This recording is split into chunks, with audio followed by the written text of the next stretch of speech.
Good Erev Shabbos. This week's Parsha is Parshas Balak. In this Parsha, Balak, the king of a country on the east bank of the Jordan, who was afraid, unnecessarily so, from the Jews who he thought would attack them, but they had no plan to do so, got nervous because of some other battles that had occurred just before this scene, or soon before. And so he hired a man, a non-Jew, named Bilam ben Beor, to come and curse the Jews. And he said to Bilam, I'm hiring you because I know you're good at it, because those who you bless are blessed, and those who you curse are cursed. But with making a long story short, God did not want that to happen. And he took over literally the mouth of Bilam, and every negative thing that Bilam wanted to say got turned 180 degrees in the other direction and turned out to be a blessing.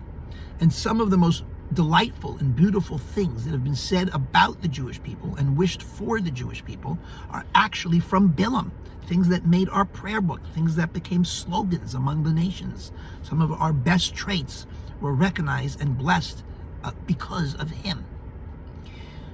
One of the things that Bilam said was Lo hibit avon b'Yakov, Hashem Elokav imo. I changed the order to make it make a little more sense and left out part of the verse, which means that God doesn't gaze, or I like the word stare, at the wickedness. Some people say the sins, but that wouldn't be the right translation.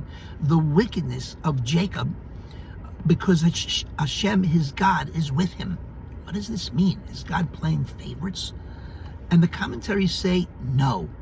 What it really means is that when a person keeps and feels the presence of God in his life all the time, even when he manages to do something wrong and to sin, he feels God with him, meaning maybe practically, he kind of feels guilty while he's doing something wrong. He hasn't rationalized it to the point that he's arguing that it's the right thing to do and it's the wrong thing to do, but instead he feels guilty about it. Then God doesn't see the wickedness of that act. He may see the sin and recognize the sin, but the wickedness of it he doesn't see, because you, so to speak, have what we might call in today's psychological language the vulnerability to admit that you know you're doing something wrong and you feel bad about it, and deep down inside you're still a good Jew who just got pulled aside by his desire. The key, of course, is not to rationalize it.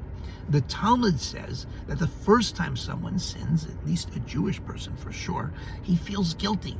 The second time, or maybe the second group of times a person sins, he feels human.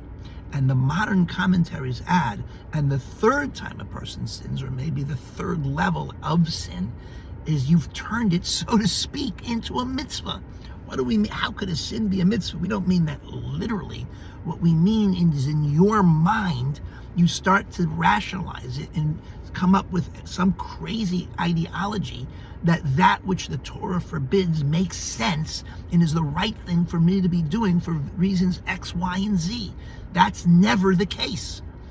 If you're rationalizing your sin to the point that you're justifying it and thinking it's what I should be doing, then something's gone wrong. And unfortunately, then at that point, God is no longer with you in your decision, because you don't want him with you. The key always is when you make a mistake, accept the mistake, even if it's before you've made the mistake.